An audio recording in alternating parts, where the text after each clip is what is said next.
भारत बांग्लादेश सीमा पर इस समय जो हालात बन रहे हैं, उन्होंने केवल दक्षिण एशिया ही नहीं बल्कि पूरी दुनिया का ध्यान अपनी ओर खींच लिया है। भारत अपनी सीमाओं की सुरक्षा को मजबूत करने के लिए जिस बड़े स्तर पर तारबंदी और फेंसिंग अभियान चला रहा है, उसे लेकर अब अंतर्राष्ट्रीय स्तर पर बहस तेज हो चुकी है।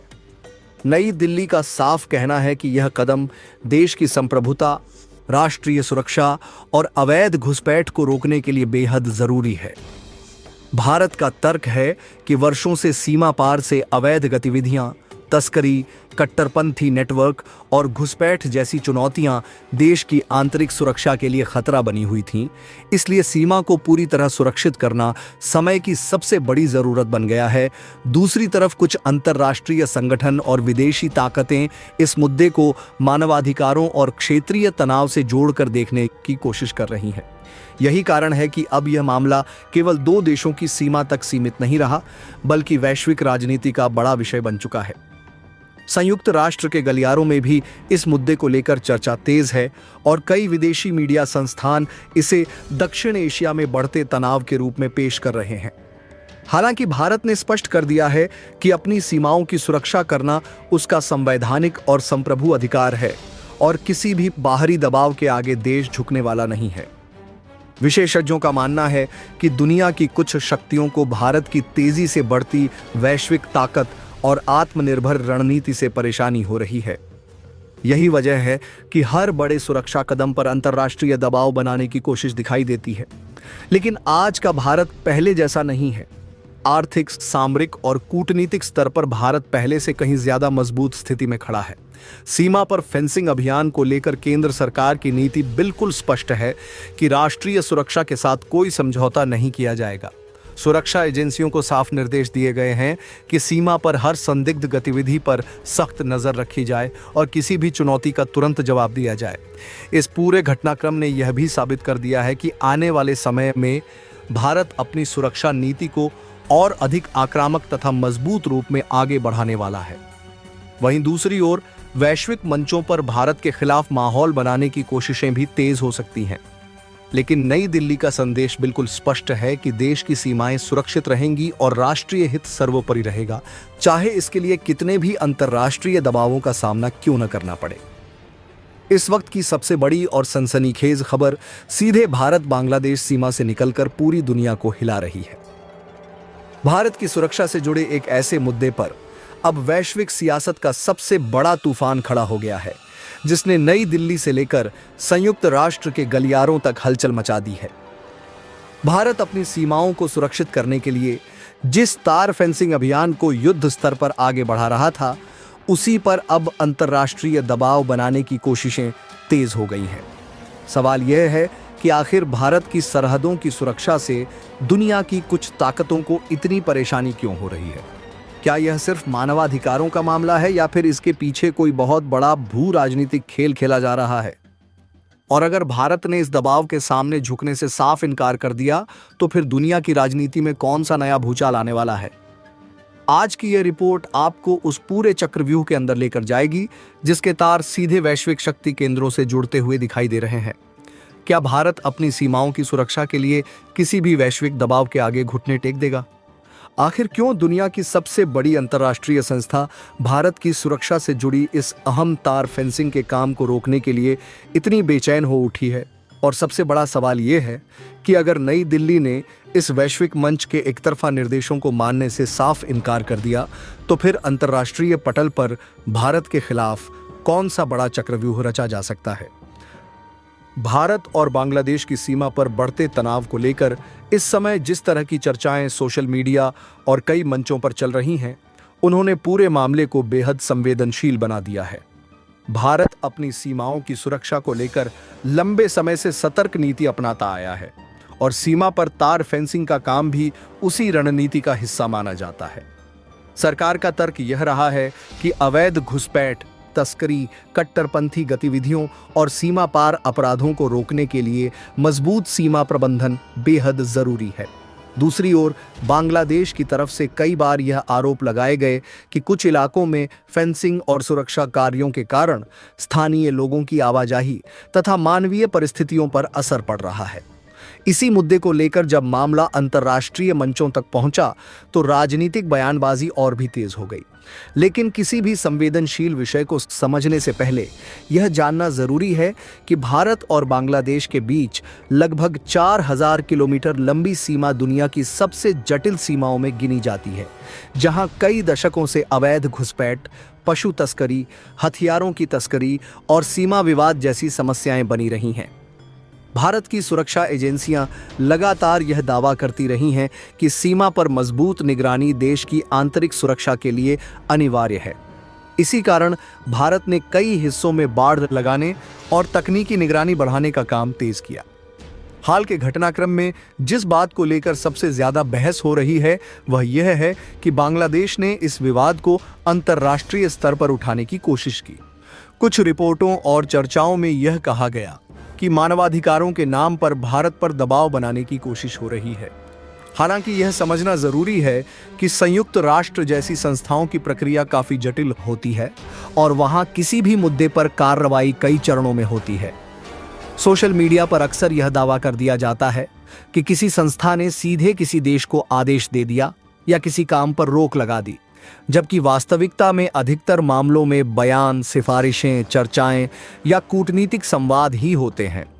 फिर भी यह सच है कि भारत लंबे समय से संयुक्त राष्ट्र सुधार की मांग करता रहा है।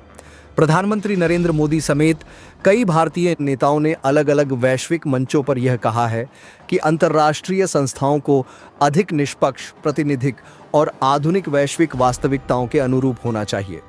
भारत का मानना रहा है कि आज की दुनिया बदल चुकी है, लेकिन कई वैश्विक संस्थाओं की संरचना अब भी पुराने शक्ति संतुलन के अनुसार चल रही है।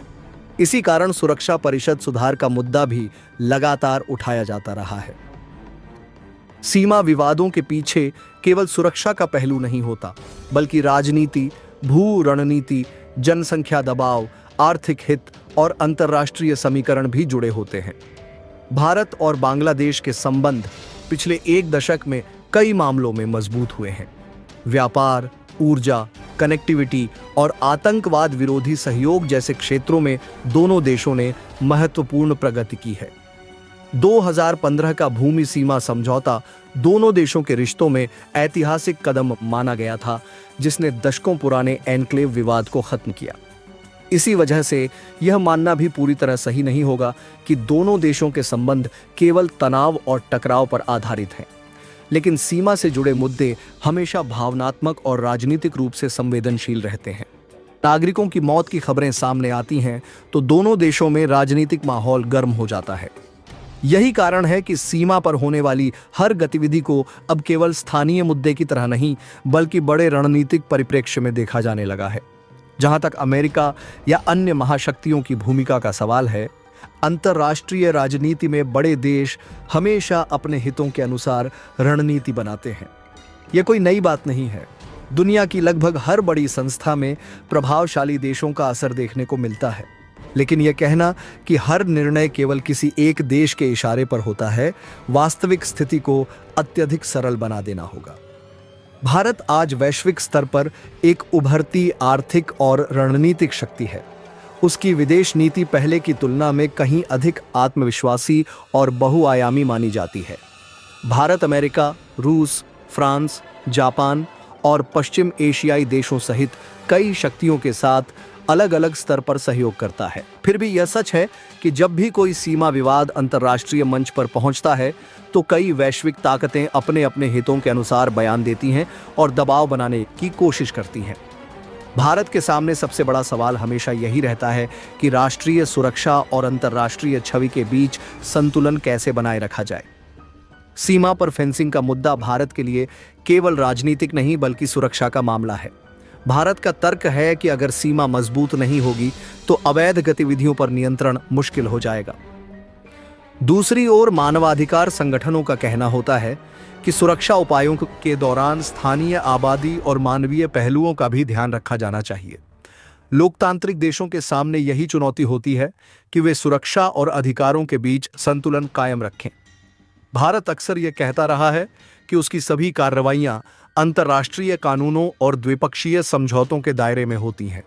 यही कारण है कि नई दिल्ली आमतौर पर किसी भी बाहरी दबाव के बावजूद अपनी सुरक्षा नीतियों में अचानक बदलाव करने से बचती है।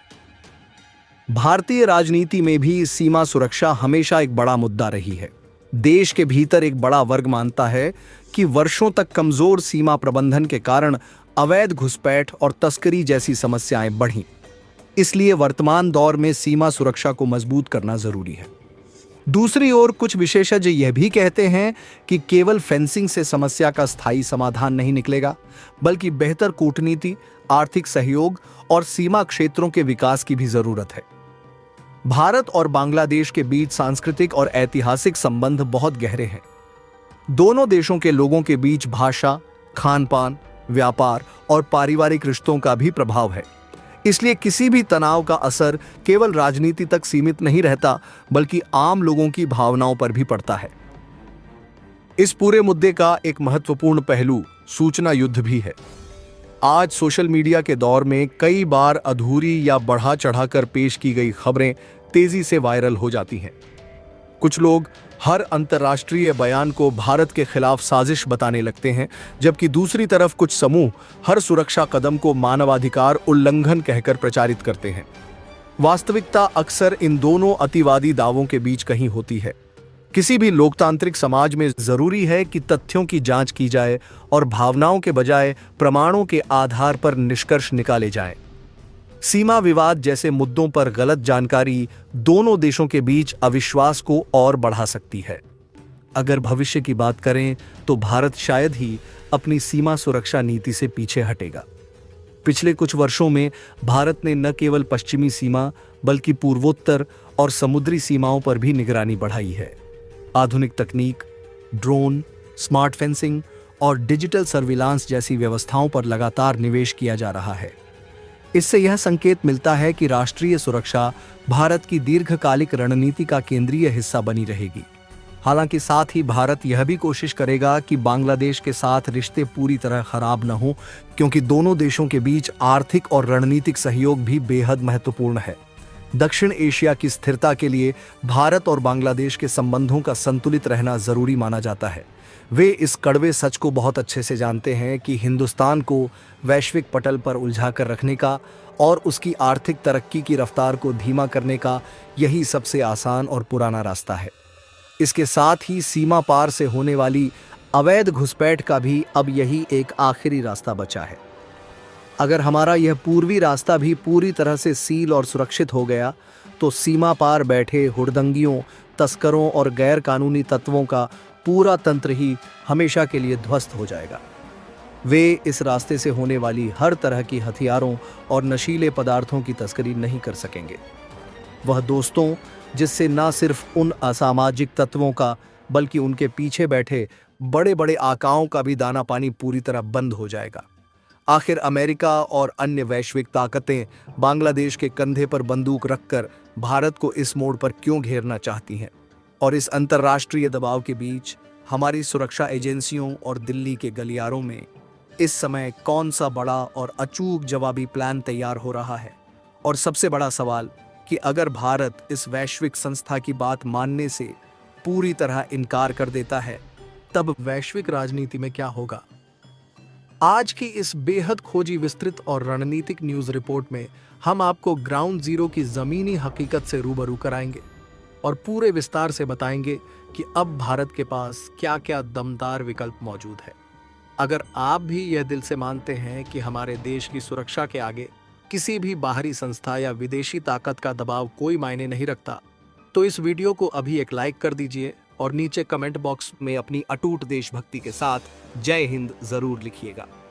चलिए अब विस्तार से समझते हैं इस पूरे वैश्विक चक्रव्यूह की इनसाइड स्टोरी को। दोस्तों, अब हमें इस बात की गहराई में जाना होगा कि आखिर अचानक ऐसा क्या हुआ कि इस पूरे मामले में अमेरिका का नाम इतनी तेजी से सामने आने लगा। अगर आप ग्लोबल पॉलिटिक्स यानी वैश्विक राजनीति की बारीकियों पर पैनी नजर रखेंगे तो आपको बहुत आसानी से समझ आ जाएगा कि अंतर्राष्ट्रीय मंचों पर कभी भी कोई घटना यूं ही अचानक नहीं होती। हर कदम के पीछे एक बहुत बड़ी स्क्रिप्ट पहले से लिखकर तैयार रखी होती है।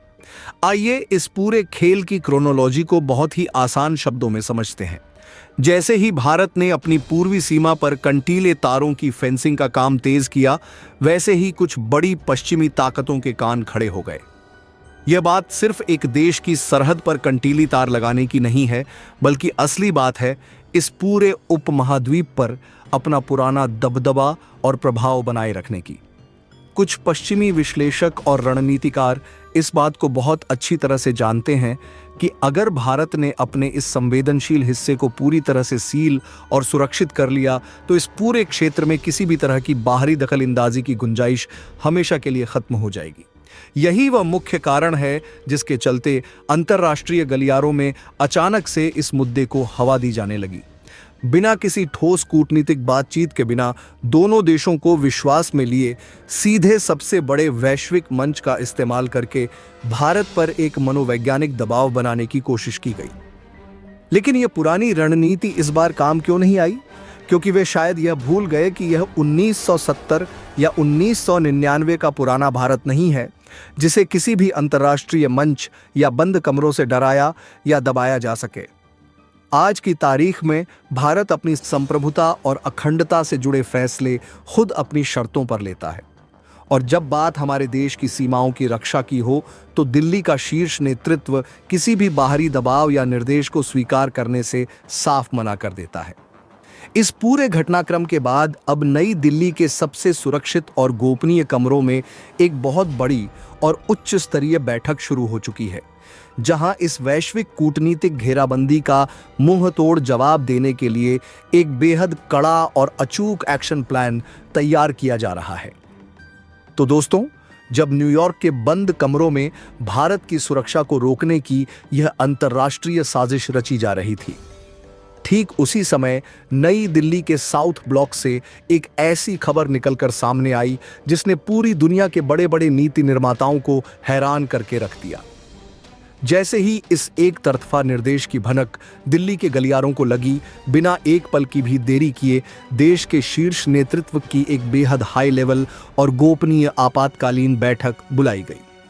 इस बैठक की गंभीरता और इसके महत्व का अंदाजा आप इसी बात से लगा सकते हैं कि इसमें देश के गृह मंत्री अमित शाह, राष्ट्रीय सुरक्षा सलाहकार अजीत डोभाल, विदेश मंत्री एस जयशंकर और रक्षा मंत्री राजनाथ सिंह हैं।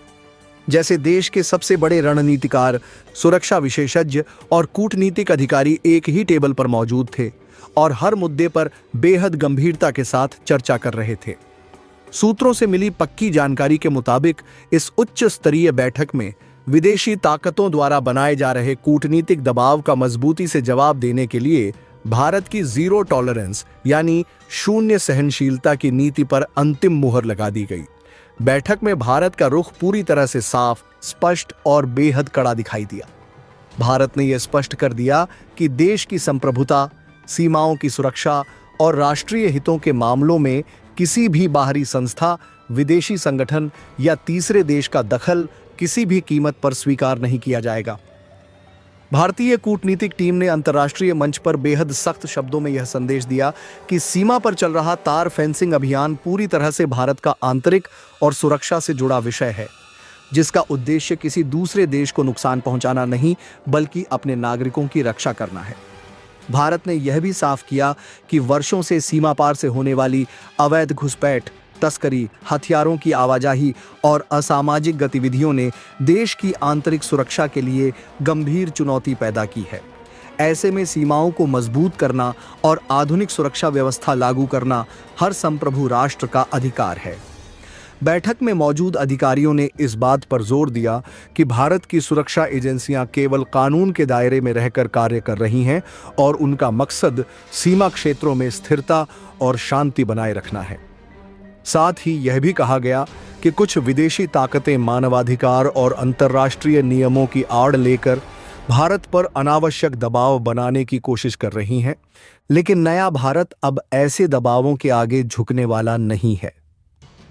भारत ने स्पष्ट कर दिया कि राष्ट्रीय सुरक्षा के मामलों में किसी भी प्रकार की ढिलाई नहीं बरती जाएगी और जो भी ताकतें देश की सीमाओं या आंतरिक सुरक्षा को चुनौती देने की कोशिश करेंगी, उन्हें सख्त जवाब दिया जाएगा। इस बैठक के बाद यह संदेश पूरी दुनिया तक पहुंच गया कि भारत अब हर मोर्चे पर आत्मविश्वास के साथ खड़ा है और अपनी सीमाओं, सुरक्षा और संप्रभुता की रक्षा के लिए हर जरूरी कदम उठाने को पूरी तरह तैयार है। अजीत डोभाल और गृह मंत्रालय के शीर्ष अधिकारियों ने इस आपातकालीन बैठक में ग्राउंड जीरो की सुरक्षा व्यवस्था की व्यापक समीक्षा की और सीमा पर तैनात जांबाज कमांडरों को बेहद स्पष्ट निर्देश जारी कर दिए। वह संदेश बहुत साफ था कि सरहद पर भारत की सुरक्षा से जुड़ी किसी भी बुनियादी संरचना के निर्माण कार्य की रफ्तार एक सेकंड के लिए भी धीमी नहीं होनी चाहिए। अंतर्राष्ट्रीय मंचों पर कूटनीतिक मोर्चे को संभालने की जिम्मेदारी जहां विदेश मंत्रालय ने पूरी तरह अपने हाथों में ले ली है, वहीं जमीनी स्तर पर किसी भी अप्रिय स्थिति या उकसावे से निपटने के लिए सीमा पर एक अभूतपूर्व और अभेद्य सुरक्षा चक्रव्यूह तैयार कर दिया गया है। तो दोस्तों, अब आते हैं आज के सबसे महत्वपूर्ण तकनीकी और कानूनी सवाल पर, जिसका जवाब हर भारतीय जानना चाहता है। अगर भारत इस अंतर्राष्ट्रीय मंच के किसी भी एक तरफा निर्देश या आदेश को मानने से साफ तौर पर इनकार कर देता है, तो अंतर्राष्ट्रीय नियमों के अनुसार यह वैश्विक संस्था भारत के खिलाफ आखिर क्या कदम उठा सकती है? क्या वाकई यह संगठन मिलकर हमारे देश पर कोई बड़ी पाबंदी लगा सकते हैं, या फिर यह सिर्फ एक कागजी डर है जो हमें डराने के लिए दिखाया जा रहा है? आइए इसके पीछे के पूरे कूटनीतिक कानून को बहुत ही सरल शब्दों में समझते हैं। अंतर्राष्ट्रीय नियमों और संधियों के मुताबिक अगर कोई देश इस संस्था के निर्देशों की अनदेखी करता है, तो उसके खिलाफ मुख्य रूप से 3 तरह के कदम उठाए जा सकते हैं। इसमें सबसे पहला कदम होता है कूटनीतिक निंदा और निंदा प्रस्ताव लाना। सबसे पहले इस अंतर्राष्ट्रीय मंच पर भारत के खिलाफ एक निंदा प्रस्ताव पेश किया जा सकता है, जहां कुछ विरोधी देश मिलकर भारत के इस कदम की आलोचना करेंगे और दुनिया के सामने उसे गलत ठहराने की कोशिश करेंगे। लेकिन इतिहास इस बात का गवाह है कि ऐसे खोखले प्रस्तावों का भारत जैसे मजबूत और आत्मनिर्भर देश पर कोई जमीनी या वास्तविक असर नहीं पड़ता। दूसरा कदम होता है आर्थिक प्रतिबंध लगाना। सैद्धांतिक रूप से नियमों के उल्लंघन पर किसी भी देश पर व्यापारिक या आर्थिक पाबंदियां लगाने की सिफारिश की जा सकती है। लेकिन आज का नया भारत दुनिया की 5वीं सबसे बड़ी अर्थव्यवस्था है। वैश्विक बाजार, बड़े बड़े उद्योग और पूरी दुनिया की सप्लाई चेन इस कदर भारत पर निर्भर हो चुकी है कि कोई भी बड़ा या विकसित देश खुद का भारी आर्थिक नुकसान कराकर भारत पर किसी भी तरह की आर्थिक पाबंदी लगाने का जोखिम सपने में भी नहीं उठाएगा। तीसरा और सबसे बड़ा कदम होता है सुरक्षा परिषद का दखल होना। किसी भी तरह की दंडात्मक कार्रवाई को जमीन पर उतारने के लिए या सेना भेजने के लिए मामला अंत में सुरक्षा परिषद के पास जाता है और यहीं पर विदेशी ताकतों का यह पूरा चक्रव्यूह ताश के पत्तों की तरह ढह जाता है। सुरक्षा परिषद में किसी भी बड़े एक्शन या कार्रवाई के लिए 5 स्थायी सदस्यों की आपसी सहमति बेहद जरूरी होती है। भारत के पास कूटनीतिक मोर्चे पर रूस और फ्रांस जैसे बेहद पुराने और मजबूत मित्र देशों का साथ हमेशा रहा है। अगर कोई भी भारत विरोधी देश हमारे खिलाफ सुरक्षा परिषद में कोई प्रस्ताव पास कराने की नापाक कोशिश करता भी है, तो भारत के मित्र देश तुरंत अपनी विशेष वीटो पावर का इस्तेमाल करके उस प्रस्ताव को वहीं के वहीं खारिज कर देंगे, उसे पूरी तरह मटियामिट कर देंगे। यानी साफ और सीधे शब्दों में कहें तो अंतर्राष्ट्रीय नियमों की आड़ में भी भारत का बाल भी बांका नहीं किया जा सकता। यह वैश्विक संस्था केवल उन्हीं देशों पर अपना हुक्म चला सकती है जो आर्थिक, राजनीतिक या सैन्य रूप से बेहद कमजोर और दूसरों पर निर्भर होते हैं। आज का आत्मनिर्भर और मजबूत भारत अपनी राष्ट्रीय सुरक्षा के फैसलों को किसी भी अंतर्राष्ट्रीय दबाव के तहत बदलने वाला बिल्कुल नहीं है। तो दोस्तों, अब हमारे और आपके मन में यह विचार आना बेहद स्वाभाविक है कि इतिहास में जब भी किसी देश ने संयुक्त राष्ट्र यानी इस वैश्विक संस्था के ऐसे एकतरफा और पक्षपातपूर्ण आदेशों को मानने से इनकार किया, तो उसके बाद उसका अंजाम क्या हुआ? क्या वाकई इस संस्था के पास इतनी वास्तविक ताकत है कि वह किसी संप्रभु देश को अपने फैसलों के आगे घुटने टेकने पर मजबूर कर सके? अगर हम वैश्विक इतिहास के पन्नों को पलटकर गहराई से देखें तो हमें ऐसे कई बड़े और ऐतिहासिक उदाहरण मिलते हैं जहां दुनिया के शक्तिशाली और स्वाभिमानी देशों ने इस संस्था के निर्देशों को रद्दी के टुकड़े की तरह डस्टबिन में डाल दिया और यह संस्था चाहकर भी उनका कुछ नहीं बिगाड़ सकी। इसका पहला और सबसे बड़ा उदाहरण खुद अमेरिका है। खुद को वैश्विक शांति का मसीहा और ठेकेदार कहने वाले अमेरिका ने कई बार इस अंतर्राष्ट्रीय मंच के फैसलों को ठेंगा दिखाया है। जब इस संस्था ने साल 2003 में इराक पर सैन्य कार्यवाही की अनुमति देने से साफ मना कर दिया था, तब अमेरिका ने इसके किसी भी निर्देश की रत्ती भर भी परवाह न करते हुए अपने दम पर आगे बढ़कर इराक पर हमला कर दिया था। उस समय यह वैश्विक संस्था मूक दर्शक बनकर तमाशा देखती रह गई थी, क्योंकि वह बहुत अच्छे से जानती थी कि वॉशिंगटन पर कोई भी पाबंदी लगाना या उसे रोकना उसके बस की बात नहीं है। इसका दूसरा सबसे बड़ा उदाहरण इजराइल है। मध्य पूर्व के इस छोटे से लेकिन बेहद शक्तिशाली देश के खिलाफ इस अंतर्राष्ट्रीय मंच पर अब तक दर्जनों निंदा प्रस्ताव पास किए जा चुके हैं, लेकिन अपनी सरहद की सुरक्षा और अपने नागरिकों की संप्रभुता के मामले में जब भी इस संस्था ने इजराइल को रोकने या डराने की कोशिश की, उसने हर बार इन कागजी प्रस्तावों को सिरे से खारिज कर दिया। इजराइल ने दुनिया को साफ कर दिया कि उसके नागरिकों की सुरक्षा किसी भी अंतर्राष्ट्रीय कागजी दस्तावेज या भाषण से कहीं ज्यादा महत्वपूर्ण है।